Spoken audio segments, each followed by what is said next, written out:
누군가 우리를 위해서 기도해 주시고 있는 줄 믿습니다. 그분이 또 우리 주님이신 줄 믿습니다. 예. 이전에 우리 청년들하고 일본에 선교여행을 다닌 적이 있는데요. 공항에 그 선교사님이 차를 가지고 마중을 나오셨어요. 차를 탔는데 운전자석이 우리하고 다르더라고요. 그 다음 우리는 그 우측 통행을 하지 않습니까? 자동차가. 근데 이게 일본에는 반대로 좌측 통행을 하는 거예요. 근데 어떤 방향을 틀 때 깜짝 놀랐어요. 왜냐하면 늘 우리 시기에 익숙해 있다가 상대 쪽에서 차가 확 덮칠 것 같은 그런 느낌이 많이 있었어요. 그래서 일본에 가면 일본의 이 원리를 빨리 익숙해하는 것이 중요하구나를 깨달은 적이 있습니다. 여러분, 그 전에 우리가 광우병이라는 이 문제가 크게 이렇게 뉴스에 탄 적이 있지 않습니까? 여러분, 광우병이라는 것은 어떻게 생기는 것입니까? 소는 풀을 먹고 자라는 짐승이잖아요. 그런데 사람들이 욕심을 내 가지고 이 소를 빨리 무게를 늘리기 위해서 그 육식으로 사료를 만들어 가지고 소를 먹이는 거예요. 그러니까 소가 문제가 생기는 거죠. 병 걸린 소를 먹었을 때 사람이 인간 광우병에 걸리게 되는 거죠. 그러니까 그 본래의 원리를 벗어나게 됐을 때 심각한 문제가 생겨난다라는 것을 우리는 볼 수가 있습니다. 어찌 보면 이 사회의 많은 문제들은 본래 하나님이 정한 법, 원리가 있는데 그 원리를 벗어났기 때문에 생기는 것들이 많이 있다라고 얘기할 수가 있겠습니다. 여러분, 저와 여러분은 예수님을 믿기 때문에 하나님의 자녀인 줄 믿습니다. 하나님 나라 백성인 줄 믿습니다. 하나님 나라의 백성이라면 하나님 나라의 원리를 따라서 살아가야 되는 줄 여러분 믿을 수 있기를 바랍니다. 하나님 나라 원리를 따라서 살아갈 때 그것 속에서 하나님의 나라를 경험하고 하나님의 축복을 누리게 되는 것입니다. 그래서 오늘 말씀을 통하여서 우리가 어떻게 우리의 삶 속에, 우리의 공동체 속에서 하나님의 나라를 경험할 수가 있는가? 그 하나님 나라를 경험하기 위한 하나님의 원리들은 무엇인가를 오늘 말씀을 통하여서 같이 생각해 보려고 하는 것입니다. 여러분, 마가복음 9장 30절 말씀을 우리 같이 한번 읽어보도록 하겠습니다. 9장 30절 같이 한번 읽죠. 그곳을 떠나, 시작. 그곳을 떠나 갈릴리 가운데로 지날새 예수께서 아무에게도 알리고자 아니하시니. 예수님께서는 공적인 사역을 이제 마치시고 구속 사역을 위해서 예루살렘으로 향하고 있는 것입니다. 그 길의 첫 시작으로 갈릴리를 지나가시게 된 것입니다. 예수님의 마지막 목적지는 갈릴리 가버나움이 아니라 예루살렘이었죠. 예루살렘에서 예수님을 기다리는 것은 십자가죠. 근데 여러분, 갈릴리 가버나움이 어디인지 저 갈릴리 호수 저 북쪽에 있는 곳을 여러분 찾으셨죠? 네, 지금 거기에 잠깐 그 갈릴리 지역의 선교 본부였어요. 그 지역에 잠깐 들으셨다가 나중에 이제 모든 일들을 이루어 나가실 것인데 그곳에서 주님의 순환에 대해서 주님이 가르쳤다라고 이렇게 말씀하고 있습니다. 그런데 주님의 순환에 대해서 31절에 이렇게 가르치는데 이 말을 들은 제자들은 굉장히 32절 말씀에 보면 두려워하고 있다라고 이렇게 표현되고 있습니다. 근데 이제 문법적으로 보면 무서워하였다라는 표현인데 지속적으로 무서워하고 굉장히 공포감에 사로잡혀 있고 당황해하고 있다라고 이렇게 정확하게 이렇게 얘기할 수가 있겠습니다. 주님에 대한 주님이 어떤 분이신지에 대한 그 정체감에 대해서 굉장히 바르게 이해하지 못하고 있는 거죠. 왜 이렇게 제자들이 두려워하고 있었는가에 대해서 우리가 생각할 필요가 있는데요. 마가복음 8장 말씀에 보면 주님께서 이렇게 물으세요. 너희는 나를 누구라 하느냐라고 했을 때 베드로가 주는 그리스도시요 살아계신 하나님의 아들입니다라고 대답을 하지 않습니까? 옳은 대답이죠. 아주 훌륭한 신앙 고백이죠. 그 고백을 들으시고 주님께서 첫 번째로 주님의 순환에 대해서 말씀을 해주십니다. 그러자 그 말을 들은 베드로가 여러 사람 앞에서 또 다른 제자들 앞에서 주님에 대해서 뭐라고 할 수가 없으니까 주님을 이렇게 끌고 가세요. 끌고 가셔서 그리고 주님한테 나무라듯이 안 됩니다. 그거 주님 죽으시면 안 됩니다 라고 이렇게 주님을 향하여서 이런 말을 하는 것입니다. 근데 베드로를 포함한 제자들은 어떤 메시아상을 가지고 있느냐 하면 다윗과 같은 왕이 와서 이 로마로부터 이 이스라엘을 해방시켜서 정치적으로 경제적으로 자유할 수 있게 해주는 그런 메시아상을 가지고 있는 거예요. 그런데 그런 기대했던 메시아가 십자가에 돌아가신다? 우리 그거 용납할 수 없습니다. 그리 안 됩니다 라고 지금 베드로는 이렇게 얘기하고 있는 거죠. 근데 주님이 가진 메시아상은 어떤 상이냐 하면 다니엘서 7장에 나와 있는 그 인자의 메시아상이에요. 더 선 오브 맨인데 그것은 무슨 말이냐 하면 공동체와 연합하여서 공동체와 함께 고난을 당하는 인자, 그 메시아를 주님이 가지고 있는 메시아상이에요. 그것을 이루기 위해서 주님이 십자가를 지시겠다라고 말씀하고 있는 거예요. 그러니까 십자가 없이 어떤 정치적인 또 경제적인 이런 것을 이루기를 원하는 이런 것은 주님이 원하는, 하나님이 원하는 그 십자가의 길이 아니죠. 구속의 길이 아니죠. 이게 사단적인 거죠. 그러니까 예수님께서 베드로를 향하여서 사단아 내 뒤로 물러가라 라고 이렇게 책망을 하셨습니다. 여러분, 주님의 십자가를 통해서만이 우리 제 문제가 해결되어지고 주님의 부활을 통해서 마귀가 꺾어지게 되어지고, 그러니까 주님의 십자가와 부활만이 구원의 길인 줄 여러분 믿을 수 있기를 바랍니다. 그런데 우리는 여기서 조금 더 살펴볼 필요가 있는데 그것은 뭐냐 하면 마가복음의 표현이 조금 이상하다라는 것을 좀 찾아야 돼요. 그것은 뭐냐 하면 예수님의 순환에 대해서 얘기하고 그 다음 제자들의 무지에 대해서 얘기하고 그리고 제자도에 대해서 반복적으로 이 패턴을 마가복음은 얘기하고 있어요. 뿐만 아니라 9장 30절 32절은 굉장히 편집된 성격을 가지고 있다는 것을 볼 수가 있어요. 주변 사건하고 잘 연결이 되지 않는 듯한 느낌을 받게 되는 것을 볼 수가 있습니다. 그리고 마가복음에는 예수님의 순환에 대해서 3번에 대해서 반복하여서 얘기를 해요. 몇 번에 걸쳐서요? 3번에 걸쳐서 반복하고 있어요. 그 다음 더욱더 마가복음이 조금 이상한 것이 있는데 다른 마태복음이나 누가복음하고 조금 다르게 표현되고 있습니다. 그 예수님의 부활에 대해서는 에게이로라는 단어를 쓰지 않아요. 부활에 대해서 에게이로라는 단어를 다른 복음서에는 쓰는데 이 마가복음에서는 아니스템이라는 레이즈 업이라는 이 단어를 쓰고 있는 것을 볼 수가 있습니다. 조금 좀 어렵지만 여러분 들어보세요. 그 다음 십자가에 대해서 얘기할 때도 다른 복음서에는 스타로우, 다른 바울 서신에도 마찬가지입니다. 근데 여기 마가복음에서는 죽임을 당한다라는 아포크테이노라는 이 단어를 쓰는 것을 볼 수가 있습니다.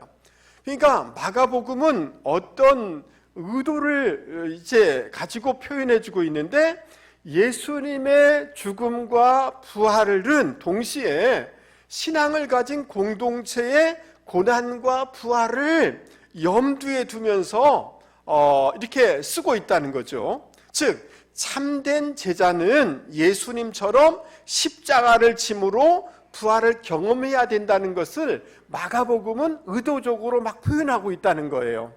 할렐루야. 조금 여러분 좀 어렵죠? 그러나 대충은 여러분 이해되시죠? 예, 다른 복음서와 좀 달리 마가복음은 반복적으로 얘기하고 있고, 그 다음 이 참된 그 제자라는 것은, 참된 신앙인이라는 것은 예수님의 고난과 부활처럼 그런 고난 후에 부활의 승리를 참여해야 된다라는 것을 의도적으로 표현해주고 있다는 거예요. 그래서 마가복음 8장 34절에도 이렇게 말씀해주고 있습니다. 우리 같이 한번 크게 읽어보도록 하겠습니다. 누구든지, 시작. 누구든지 나를 따라오려거든 자기를 부인하고 자기 십자가를 지고 나를 따를 것이니라.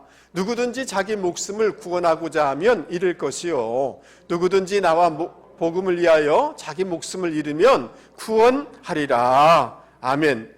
누구든지 주님의 참된 신앙인이라면, 주님의 참된 제자라면 주님처럼 십자가 지는 삶, 고난의 삶을 살아야 된다라고 말씀해주고 있어요. 할렐루야. 그래서 사도 바울은 골로새서 1장 24절에 이런 것을 이렇게 표현해요. 나는 이제 너희를 위하여 받는 괴로움을 기뻐하고 그리스도의 남은 고난을 그의 몸된 교회를 위하여 내 육체에 채우노라, 이렇게 얘기를 해요. 할렐루야. 여러분, 우리는 어느 시대를 살아가고 있느냐 하면 예수님이 초림하셨잖아요. 맞죠? 이미 오셨어요. 원래 이미 오셔서 사단을 등뼈를 꺾으셨어요. 그러나 주님의 재림하심으로 주님이 이루신 구원이 온전하게 우리 가운데 이루어지게 되는 줄 믿습니다. 이미와 아직 아니 사이를 살고 있기 때문에 어떤 마지막 마귀의 발악들이 있단 말이죠. 또 이 사이를 살고 있기 때문에 우리의 삶 가운데 우리가 육체를 가졌기 때문에 고난이라는 것이 우리 가운데 있다는 거예요. 그런데 이 두 사이를 살아가는 우리 성도들이 주님처럼 우리가 져야 될 십자가를 지고 부활의 영광에 동참해야 될 것을 마가복음은 계속적으로 반복하여서 우리 가운데 요구하고 있는 것입니다. 그럴 때 하나님의 나라를 경험하게 된다라고 얘기하고 있는 거예요. 여러분,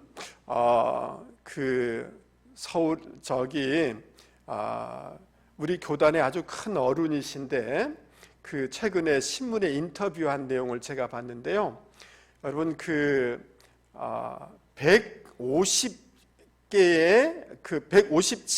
교회를 15년 동안을 지원을 했대요. 개척교회를. 여러분, 몇 교회를요? 157개 교회를 15년 동안 계속해서 지원했는데, 여러분, 그곳에서 100명 이상 된 교회가 딱 한 군데밖에 없대요. 그러니까 지금 교회가 성장하고 이렇게 되는 게 너무너무 어렵다는 것을 얘기하는 거잖아요. 이해되세요? 여러분, 그런데 우리 교회가 이렇게 이런 모습으로 성장한 데는 하나님의 큰 은혜가 있는 줄 믿습니다. 그리고 우리 성도들이 보이는 곳에서 보이지 않는 곳에서 헌신하고 수고했기 때문에 이렇게 되어진 줄 믿습니다. 그러면서도 특별히 저는 우리 교회의 초대 장로님이셨던 하재봉 장로님을 생각할 때마다 눈물이 나고 참 고맙고 감사한 분이세요. 여러분, 이분은 우리 교회 관리 집사님이 없는데 오랫동안 이 교회의 모든 것을 도맡아서 이 일들을 해주셨어요. 이 교회 뒤편에 나무가 크게 자라서 이게 문제가 돼서 그 어떤 전기톱으로 자르시다가 이게 잘못해가지고 손을 크게 다치셨어요. 신경이 끊어지고 손이 잘못하면 이게 이렇게 절단을 해야 될 위기 가운데 있게 됐어요. 제가 그 소식을 듣고 그 응급실에 가 있는, 수술실에 가 있는 장로님을 찾아뵀어요. 너무 아프시고 또 굉장히 급박한 상황이잖아요. 근데 그 장로님이 저한테 이렇게 하세요. 목사님, 염려 끼쳐드려서 죄송해요. 그게 할 말이 아니잖아요. 어찌 보면 마음속에 원망도 들 수 있는 거 아니에요. 교회를 위해서 봉사하다가 자기 손이 절단된 위치에 있는데, 물론 지금도 손이 다 이렇게 잡히지는 않습니다. 온전하지 않습니다. 그럼에도 늘 감사하게 지속적으로 봉사를 하셨어요. 높은 데서 일하시다가 이렇게 떨어지셨어요. 여러분, 이 바닥에, 시멘트 바닥에 떨어지면 이게 죽을 수도 있는 것이고 얼마나 통증이 심하겠어요. 그거 알리지 않고 그냥 가셨어요.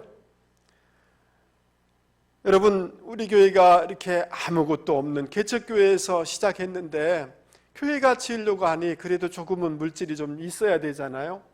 그 가슴 앞에 생각하셔서 그 집을 파셔서 그거를 헌금을 해주셨어요. 이런 교회 공동체에 져야 될 십자가와 어려움을 보시고 당신이 그것을 지셨을 때 우리는 그 아름다움, 하나님의 나라를 오늘 경험하고 있는 겁니다. 할렐루야. 여러분, 여러분의 가정에 얼만큼 평안이 있고 기쁨이 있고 하나님의 나라가 있는지 잘 모르겠습니다.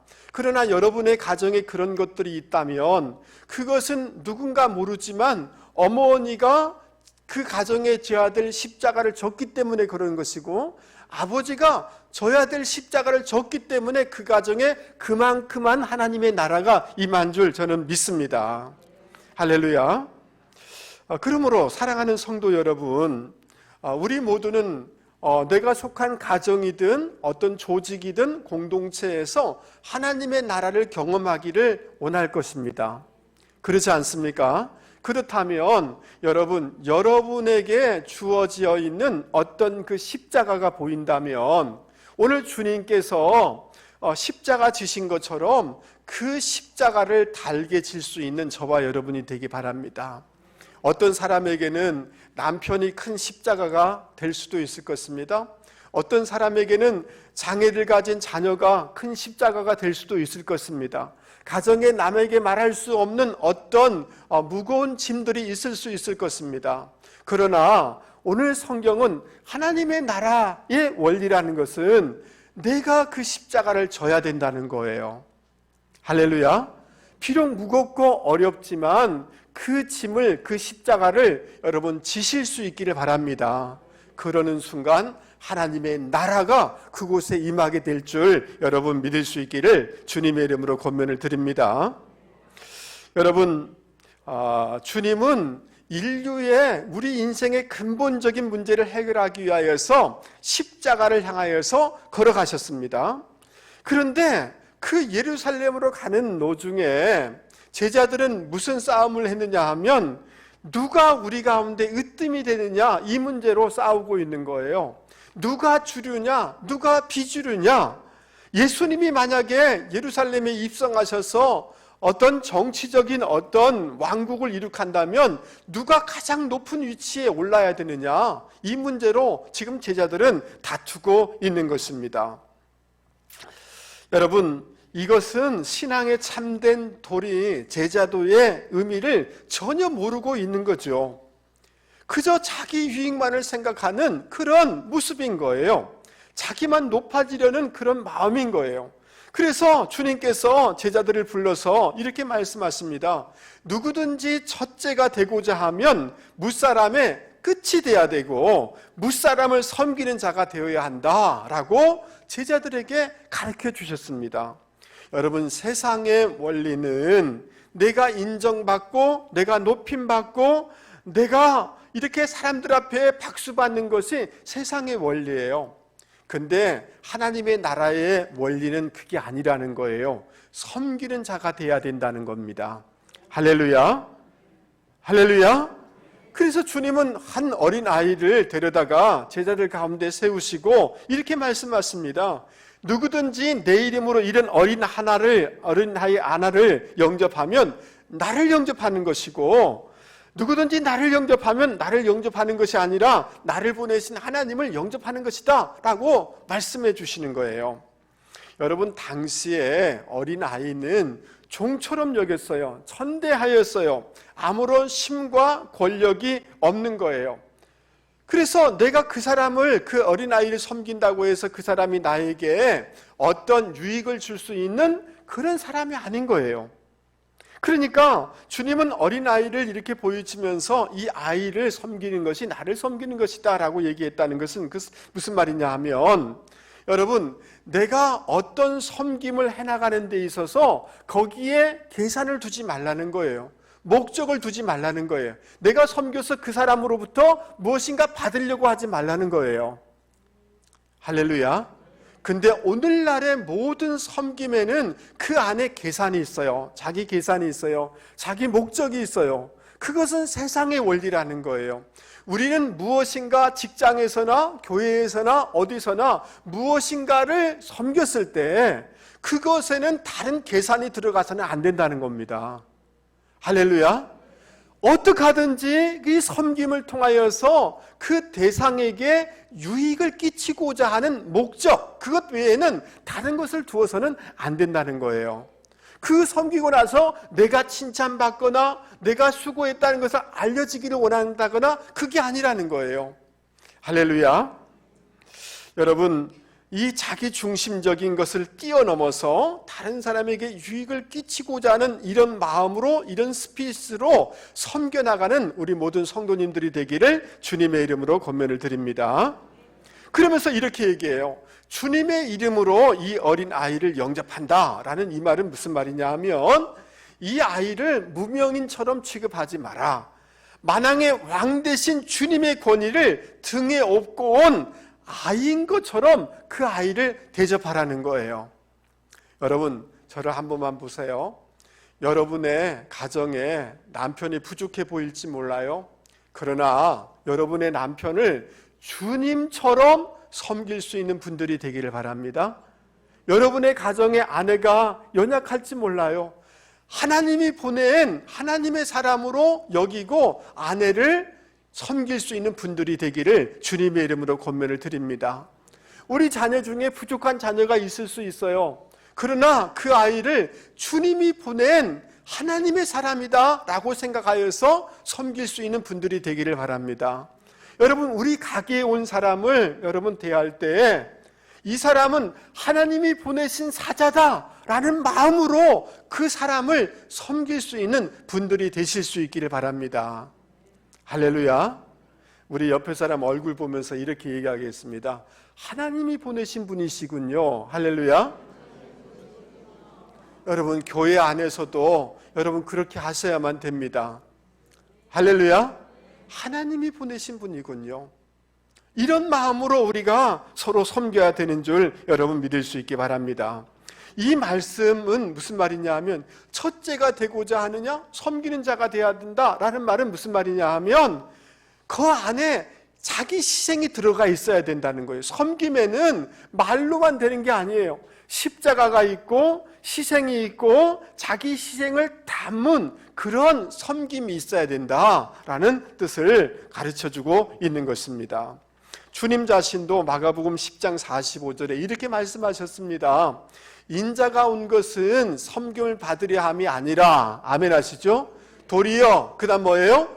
섬기려 하고 자기 목숨을 많은 사람의 대속물로 주려 함이라. 주님이 섬김 받으려고 하신 게 아니잖아요.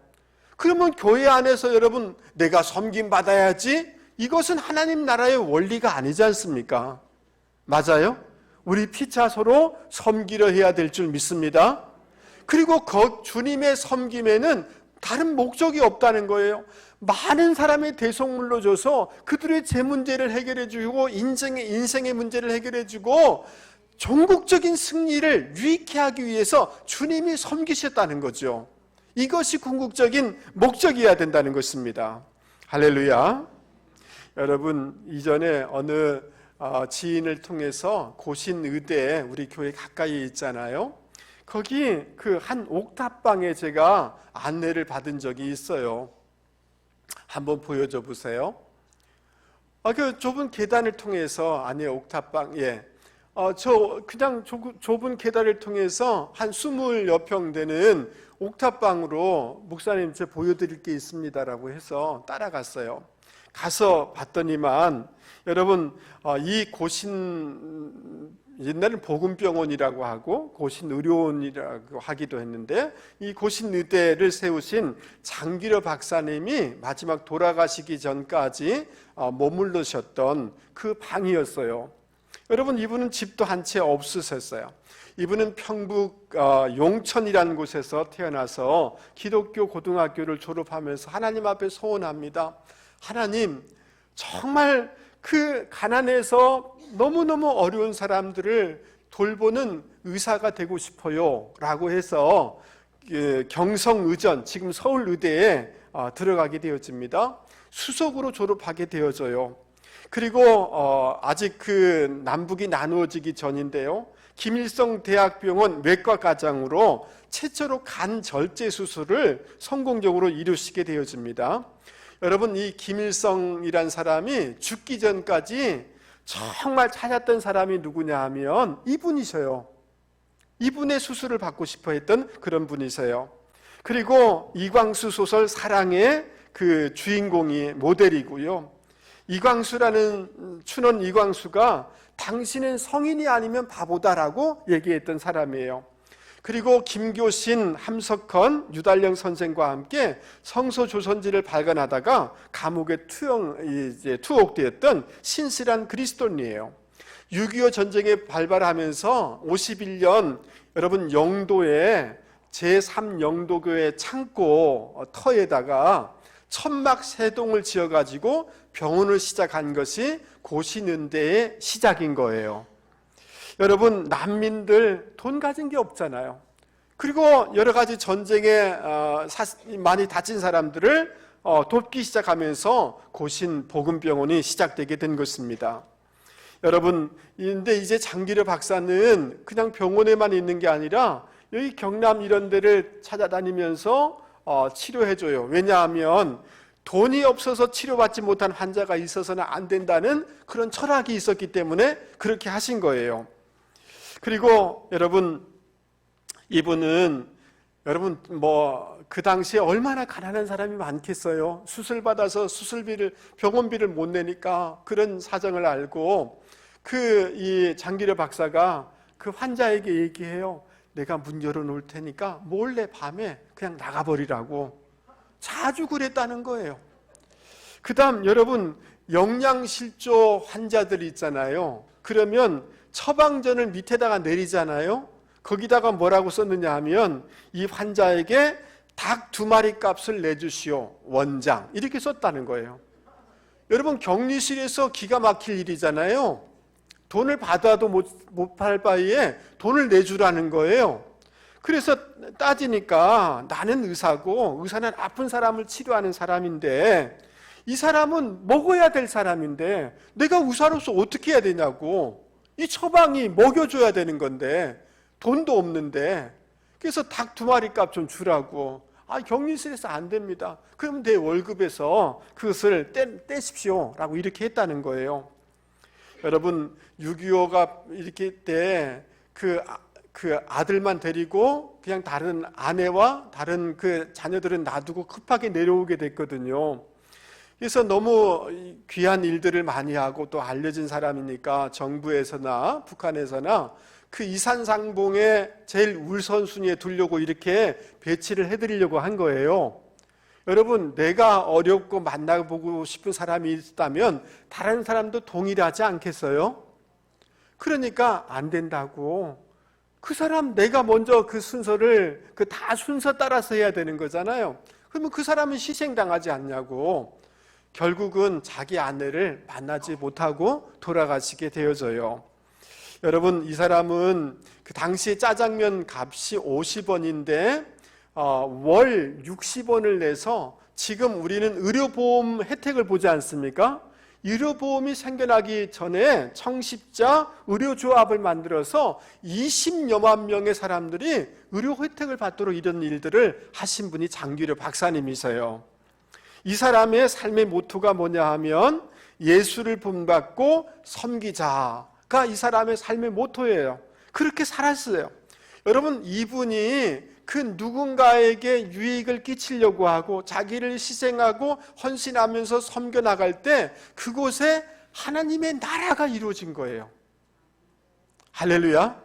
여러분, 이것은 멀리 있었던 것이 아니라 우리 교회 근처에 있는 병원이고 우리 가까이에 있는 일이지 않습니까? 맞습니까? 여러분, 왜 가정에 왜 이렇게 힘들까요? 여러분, 이 나라에 왜 이렇게 힘들까요? 여러분, 국가 축구 대표팀에 왜 이렇게 힘들까요? 그것은 다른 데 있지 않아요. 여러분, 저는 목사이지만 노예나 이런 데 가면 너무너무 충격을 받을 때가 많아요. 왜 그렇게 높은 데에 있으려고 하는지 나는 이해가 되지가 않아요. 다 대접받으려고 그러고 높은 자리에 있으려고 하고, 여러분 교회에서도 여러분 왜 어떤 위치에 있으려고 하는 거예요? 우리 교회는 그런 사람이 없는 줄 믿습니다. 여러분, 이 모든 것은 섬기려는 마음이 없기 때문에 그래요. 할렐루야. 섬기지만 섬김은 그 안 속에는 자기 꿍꿍이가 있는 거예요. 자기 계산이 있는 거예요. 자기 목적이 있기 때문에 그런 거예요. 할렐루야. 빌립보서 2장 3절 4절에는 이렇게 말씀해주고 있어요.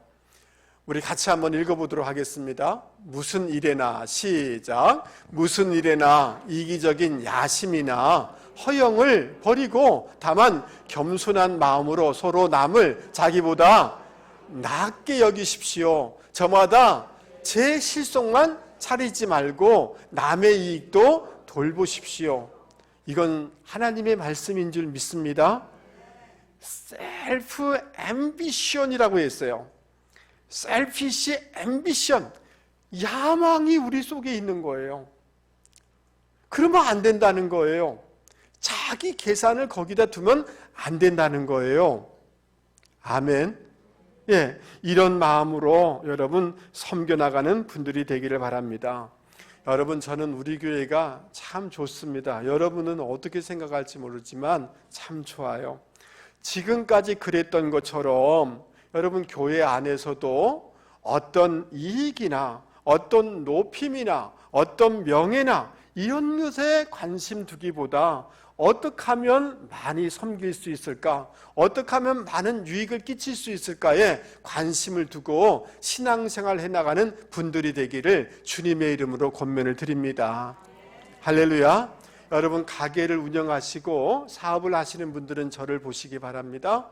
여러분, 어떻게 하면 더 많은 사람에게 유익을 끼칠 수 있을까라는 관점에서 사업을 하시고 가게를 운영해 나가는 분들이 되기를 주님의 이름으로 권면을 드립니다.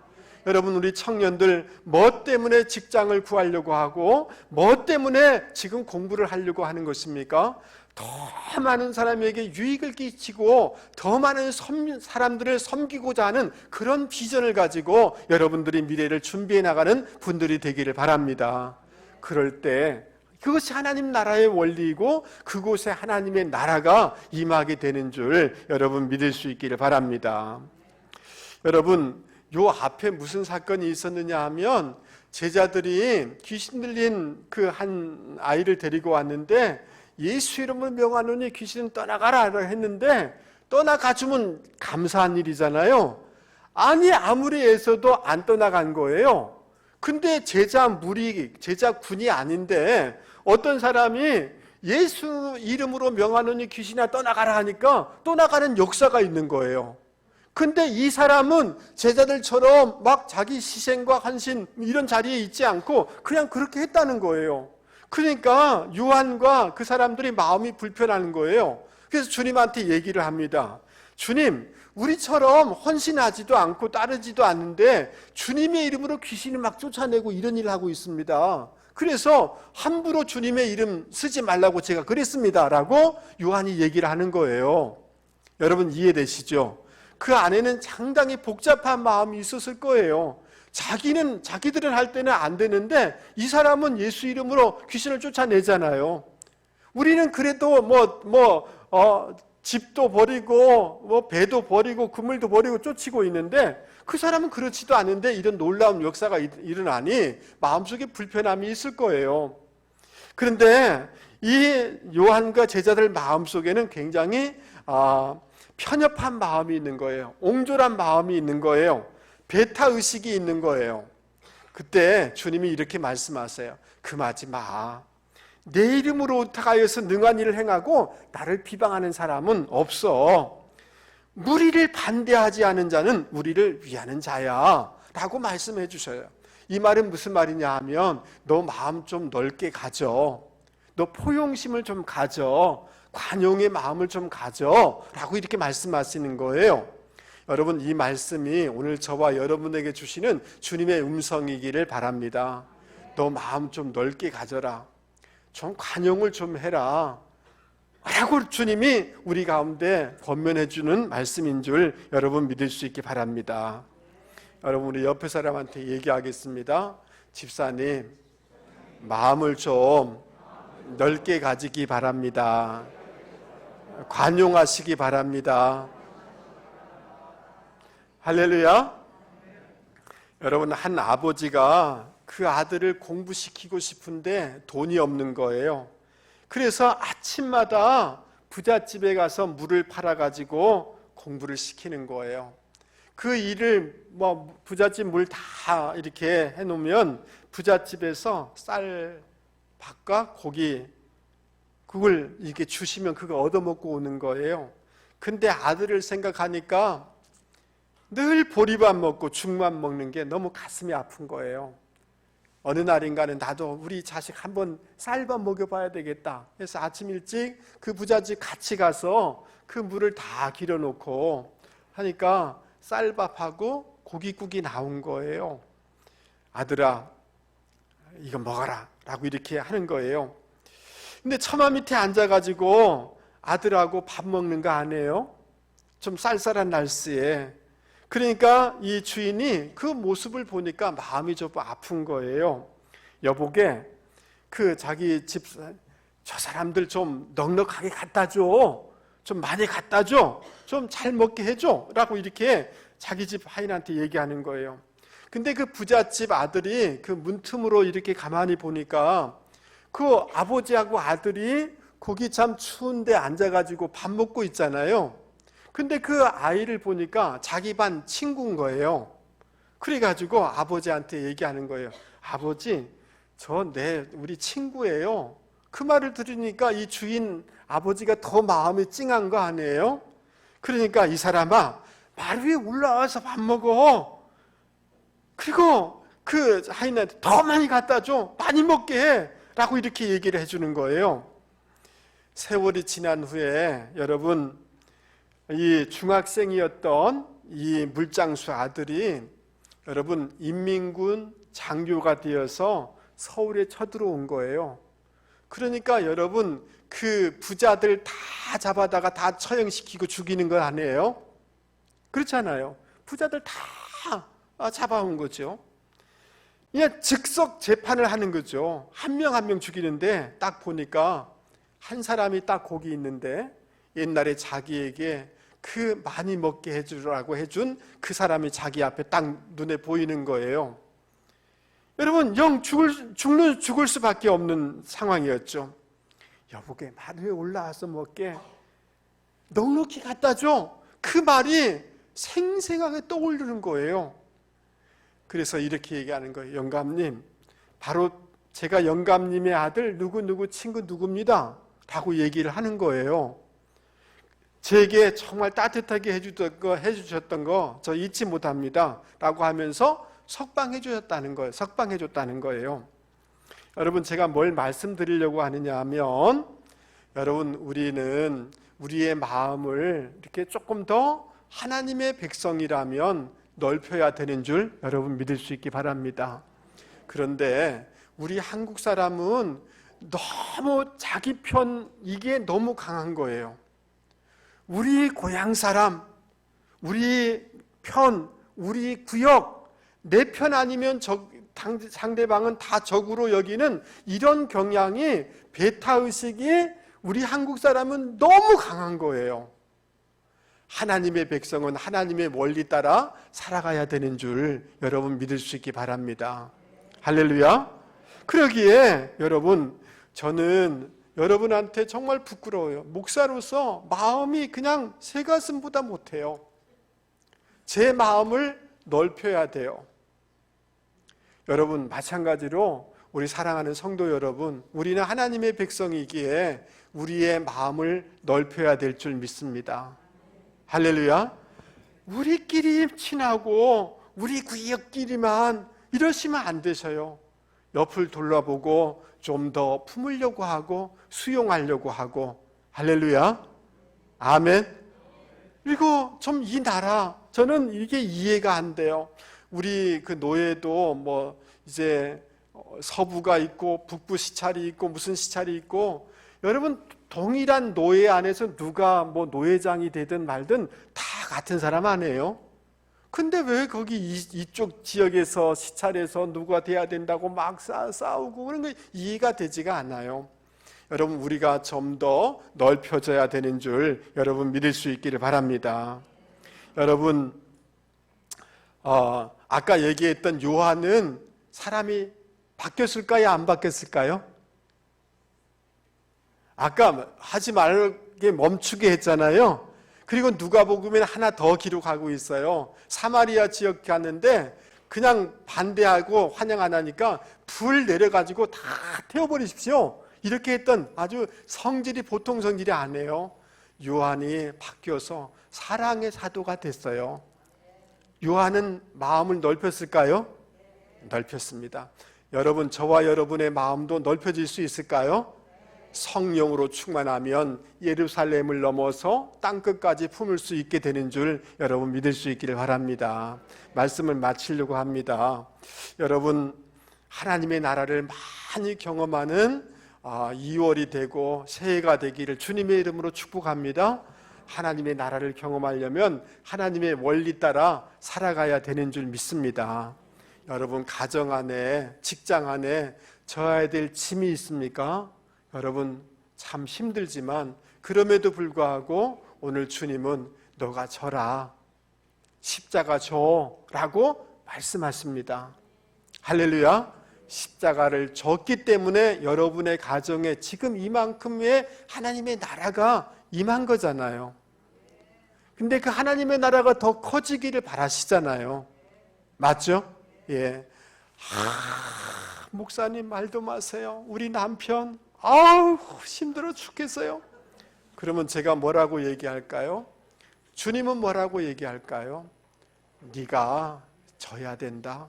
십자가 지면 하나님의 나라가 임하게 된다라고 말씀하고 있는 거예요.